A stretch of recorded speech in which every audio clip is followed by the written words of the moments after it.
जय गीता भागवत। कंस की आंखों में सोते जागते उठते बैठते चलते फिरते हर समय श्री कृष्ण जी ही बसे रहते थे। अतः उसे मोक्ष पद की प्राप्ति हुई। अस्तु कंस को मरा हुआ देखकर जब उसके 8 भाई अपने अपने अस्त्र शस्त्र लिए हुए श्री कन्हैया जी को मारने के हेतु झपटे तो श्री बलराम जी ने अपने हल मुसल से उन सबको मार डाला। उसी समय कंस की मृत्यु देखकर सब लोगों को अयपन प्रशंसा हुई। देवतागण आकाश में पुष्प वर्षा करने लगे तथा मथुरावासी एवं ब्रजवासी सभी लोग श्री कृष्ण तथा बलराम का जय जयकारा करने लगे। तंतु उपरांत श्री कृष्ण जी कंस के मृतक शरीर को सिर के बाल पकड़कर घसीटते हुए जमुना तट पर ले गए। वहाँ यमुना तट पर दोनों भाइयों ने कुछ देर विश्राम किया। तब से उस स्थान का नाम विश्राम घाट प्रसिद्ध हुआ। कंस की मृत्यु का समाचार जब रानियों में पहुंचा तो उनकी स्त्रियां भी रोती पीटती केश बिखराए हुए अपने पति के मृतक शरीर के पास जा पहुंची। उसी समय कृष्ण ने उन्हें समझा बुझाकर कंस की अंत्येष्टि क्रिया कराई।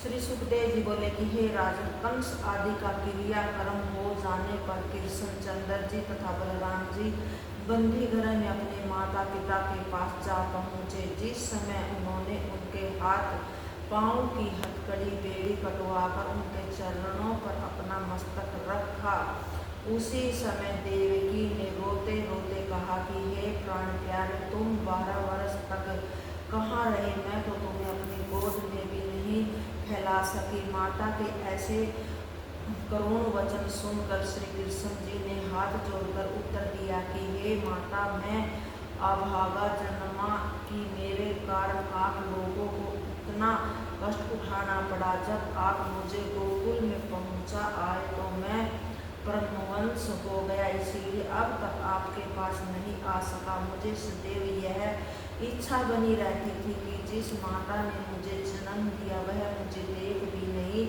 सकी। मैंने भी बाल्यावस्था में अपने माता पिता का कोई सुख नहीं उठाया। मेरे इतने दिन व्यर्थ और बर्बाद हो चले गए। मैं आपकी कोई सेवा नहीं कर सका। वह सुख नंद यशोदा को प्राप्त हुआ। हे माते, जिस पुत्र के माता पिता दुख पाते हैं वह अवश्य ही नरक में जाते हैं। हे पिता, यदि मैं ब्रह्मा की आयु के बराबर समय तक भी आपकी सेवा करूंगा तो कभी आपके ऋण से उऋण नहीं हो सकता। अब मैं यह प्रार्थना करता हूँ कि आप मेरे अपराध को क्षमा कर दे। हे परीक्षित, श्री कृष्ण के मुख से ऐसे वचन सुनकर जब सुखदेव देवकी को ज्ञान प्राप्त हुआ तो उन्होंने समझ लिया कि यह हमारे पुत्र के स्वरूप में त्रिलोकीनाथ हैं तथा इन्होंने पृथ्वी का भार उतारने के लिए अपनी इच्छा से अवतार लिया है। यह जानते ही वे दोनों श्री कृष्ण जी की स्तुति करने लगे, परंतु श्री श्याम सुंदर ने थोड़ी देर बाद ही अपनी माया द्वारा उनका ज्ञान हर लिया। उसी समय वसुदेव देवकी उन्हें अपना पुत्र समझ गोद में बैठाकर प्यार करने लगे। उन्होंने श्री कृष्ण बलराम का मुख तथा मस्तक चूमकर अपना पिछला दुख भुला दिया। तंतु उपरांत वे उनको साथ लेकर अपने घर आए। हे परीक्षित, घर पहुंचकर वसुदेव देवकी ने 10 सहस्त्र गौओं जो उन्होंने श्री कृष्णचंद्र जी के जन्म के समय संकल्प लिया था ब्राह्मणों को दान की तथा ग्वाल बालों सहित दोनों भाइयों को 36 प्रकार के व्यंजन खिलाकर उत्तमोत्त वस्त्र आभूषण कराए। तंतु उपरांत दोनों भाई वसुदेव देवकी जी को साथ लेकर उग्रसेन के पास जा पहुँचे। उन्हें दंडवत करके इस प्रकार कहने लगे कि हे नाना जी, अब आप राज सिंहासन पर बैठकर राज्य कीजिए तथा हमें अपना सेवक समझिए। श्री कृष्णचंद्र जी के ऐसे वचन सुनकर उग्रसेन ने हाथ जोड़कर कहा कि हे श्याम सुंदर, यह तुमने बहुत अच्छा किया जो यदुवंशियों का दुख दूर किया है। जिस प्रकार तुमने दैत्य राक्षसों तथा अधर्मी लोगों को मारकर हरि भक्तों को सुख दिया है, अब उसी प्रकार तुम ही राज सिंहासन पर बैठकर प्रजा का पालन भी करो। यह सुनकर श्री श्याम सुंदर ने कहा कि ये नाना, आपने यह सुना होगा कि राजा ययाति के शाप के कारण उनके पुत्र यदुवंशी आदि राजगद्दी प्राप्त करने के अधिकार से वंचित हो गए थे। अतः हम लोग राज सिंहासन के अधिकारी नहीं हैं, इसीलिए आप राज सिंहासन पर बैठकर प्रजा को सुख पहुँचाइए तथा जो यदुवंशी कंस के भय के कारण अपनी जन्मभूमि मथुरा को छोड़कर अन्यत्र जा बसे हैं, उन्हें यहाँ बुलाकर फिर से बसाइए। सभी मथुरावासी प्रसन्न होकर श्री बांके बिहारी की जय जयकार करने लगे। तदुपरांत राजा उग्रसेन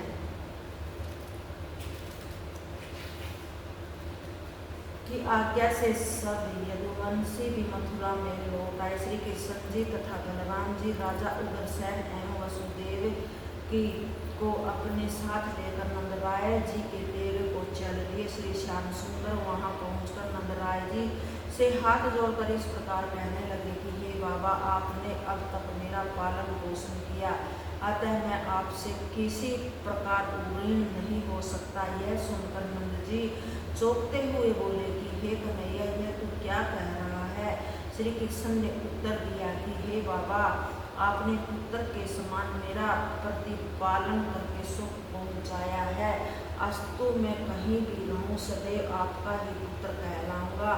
मेरे पिता ने मेरी माता रोहिणी को विपत्ति के समय आपके घर पहुंचा दिया था, सो आपने उसे भी अपने यहाँ सम्मान पूर्वक रखा। मैं ब्रजवासियों के गोरस आदि को खाकर जो उपद्रव मचाता रहा, उसे भी आप दया करके सदैव अक्षमा करते रहे। मेरे शत्रुघ्न से कुछ भी न डरकर आपने मेरा प्रतिपालन किया। यशोदा मैया ने भी मुझे अपना पुत्र समझकर पालन किया, अतः आप दोनों के ऋण से मैं कभी ऋण नहीं हो सकता। हे बाबा, अब मैं एक बात कहता हूँ, उसे सुनकर आप दुखी मत होइएगा। यह बात यह है कि अब मैं कुछ दिनों तक मथुरा में रहकर यदुवंशी आदि सजातियों तथा अपने माता पिता को सुख देना चाहता हूँ, अतः आप घर जाकर यशोदा मैया तथा अन्य सब ब्रजवासियों को धैर्य दिलाना। यशोदा माता से यह कह दीजिएगा कि मैं प्रकट में उनसे अलग हो रहा हूँ, परंतु अंतकरण में सदैव उनके पास रहूंगा। हे परीक्षित, श्री बांके बिहारी के मुख से इन वचनों को सुनकर नंद जी इतना रोए कि हिचकियां बंद गई। तदुपरांत वे मूर्छित होकर गिर पड़े। उस समय सब ग्वाल बाल भी शोकाकुल होकर परस्पर इस प्रकार कहने लगे कि हे भाई कन्हैया, हमसे कपट करके यही रह जाना चाहते हैं, अन्यथा ऐसा कठोर वचन कभी नहीं कहते। हुए परीक्षित, नंद जी तथा अन्य ब्रजवासी जब बहुत रोए व्याकुल होने लगे, उसी समय श्री कृष्ण जी ने इस प्रकार कहा कि हे बाबा, इतना चिंतित होने की क्या आवश्यकता है? मैं तुमसे केवल 3 कोस की दूरी पर ही तो हूँ। मैं तुम्हें विदा केवल इसलिए कर रहा हूँ कि ताकि तुम वहाँ जाकर यशोदा मैया तथा अन्य स्त्री पुरुषों को धैर्य दिला सको। श्री कृष्णचंद्र के ऐसे वचन सुनकर नंदराय जी ने अपने हृदय में धैर्य धारण करके कहा कि हे जगदीश्वर, यदि तुम मथुरा में ही रहना चाहते हो तो फिर मेरा क्या वश चल सकता? मैं तुम्हारी आज्ञा से वृंदावन लौट जाता हूँ, परंतु हम ब्रजवासियों को भूल मत जाना। तदुपरांत नंद जी सब लोगों के सहित रोते पीटते हुए वृंदावन को चल दिए। मार्ग में सब लोग लौट लौट कर मथुरा की ओर देखते जा रहे थे। अस्तु उधर जब श्री श्याम सुंदर तथा बलराम जी नंद आदि को विदा कर घर लौटे, तब वसुदेव देवकी को अत्यधिक आनंद प्राप्त हुआ। मथुरा नगरी में घर घर मंगलचार होने लगे। तदुपरांत वसुदेव जी ने अपने पुरोहित गर्गाचार्य मुनि तथा जाति भाइयों को बुलाकर दोनों भाई तदुपरांत सब को बुलाकर दोनों भाइयों का तीर्थयात्रा कराया। तदुपरांत सब तीर्थों का जल मंगवाकर श्री घनश्याम राम को स्नान कराया। तब गर्ग जी ने गायत्री मंत्र का उपदेश करके दोनों भाइयों को यज्ञोपवीत पहनाया। वसुदेव ने ब्राह्मणों को सर्वरत्न तथा गो आदि का दान दिया तथा उन्हें 36 प्रकार के व्यंजन खिलाकर सम्मान सहित विदा किया। याचकों को मुंह मांगा दान देकर संतुष्ट किया। उसी समय देवतागण आकाश से पुष्प वर्षा करने लगे। जय पिता।